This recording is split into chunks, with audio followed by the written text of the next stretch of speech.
मेरे channel stock to watch में आप सभी का स्वागत है। आज मैं बात करूंगा HLE ग्लासकोट लिमिटेड स्टॉक के बारे में, जिसमें अभी आपको अच्छी खासी गिरावट देखने को मिल रही है।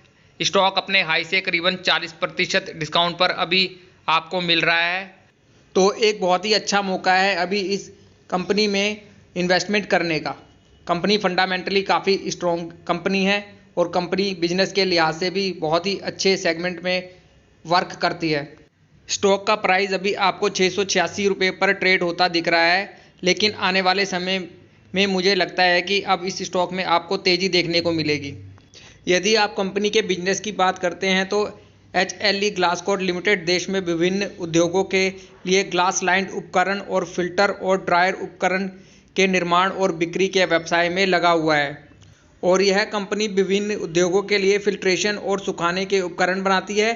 इसे स्टेनलेस स्टील और एक्सोटिक फैब्रिक एलॉय फैब्रिकेशन में विशेषता हासिल है। यह 50% से भी अधिक बाजार हिस्सेदारी के साथ एक मार्केट लीडर भी है अपने सेगमेंट में। कंपनी ग्लास लाइंड उपकरणों के निर्माण और बिक्री में करीबन 25% बाजार हिस्सेदारी के साथ घरेलू बाजार में दूसरी सबसे बड़ी खिलाड़ी है। और यदि आप कंपनी के कस्टमर्स की बात करते हैं तो बड़ी बड़ी कंपनियां आपको इनके कस्टमर्स में दिखाई देंगी, जैसा कि आप स्क्रीन पर देख रहे हैं। इनके ग्राहकों में वायर, UPL, Sun Pharma, Atul, GSK, BSF, PI industry, SRF, जॉर्डेस, डॉक्टर रेड्डीज, सनोफी और कई बड़ी कंपनियां शामिल हैं। कंपनी का बिजनेस तो काफ़ी शानदार है।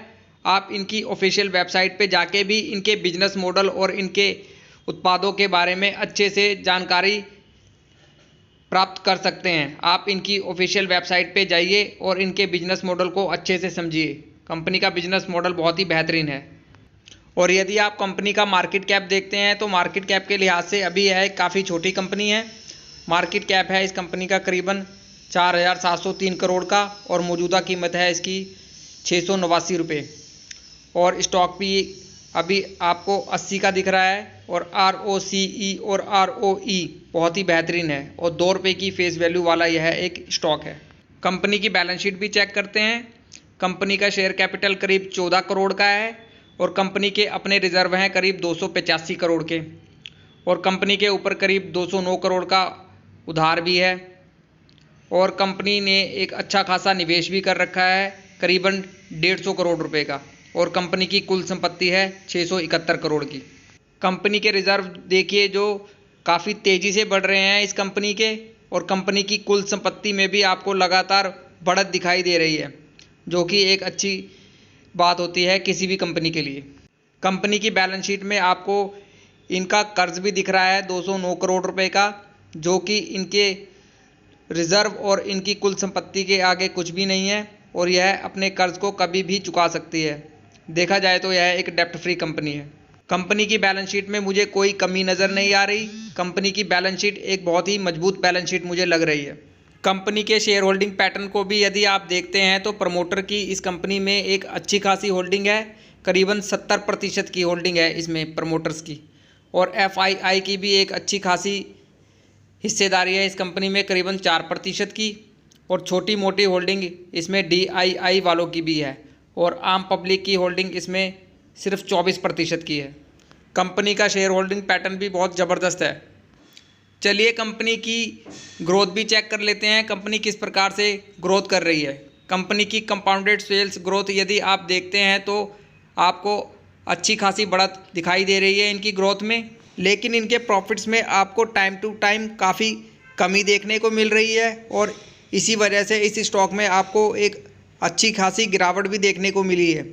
और इनके प्रॉफिट्स में कमी का एक मुख्य कारण मुझे दिख रहा है, वह है इन्फ्लेशन। महंगाई की वजह से इनकी मैन्युफैक्चरिंग कॉस्ट बढ़ी है, जिसका इनके प्रॉफिट्स पर अच्छा खासा असर हुआ है। लेकिन ये सभी समस्याएं अब धीरे धीरे ठीक होने लगी हैं, तो आने वाले समय में आपको इनके प्रॉफिट्स में भी अच्छी खासी बढ़त देखने को मिलेगी। और यदि आप कंपनी के 3 साल के स्टॉक CAGR को देखते हैं तो कंपनी ने करीबन 108% की दर से अपने निवेशकों का पैसा बनाया है, जो कि एक बहुत ही बेहतरीन रिटर्न है। इन परिस्थितियों को आप एक अपॉर्चुनिटी के रूप में लीजिए। और किसी भी कारणवश और भी गिरावट इस स्टॉक में यदि होती दिखे तो आप हर गिरावट पर इस स्टॉक में खरीदारी करते रहिए, क्योंकि कंपनी के बिजनेस और कंपनी के फंडामेंटल्स में मुझे कोई कमी नज़र नहीं आती। स्टॉक मार्केट से यदि आपको एक अच्छी वेल्थ क्रिएट करनी है तो आपको ऐसे ही छोटे छोटे लेकिन फंडामेंटली स्ट्रॉन्ग स्टॉक में इन्वेस्टमेंट करना होगा, तभी जाके आप एक अच्छी खासी वेल्थ क्रिएट कर पाएंगे। स्टॉक में अपनी कोई भी पोजीशन बनाने से पहले अच्छे से स्टडी कीजिए इस स्टॉक के बारे में और इस स्टॉक पर अपनी नज़रें बना के रखिए। धन्यवाद।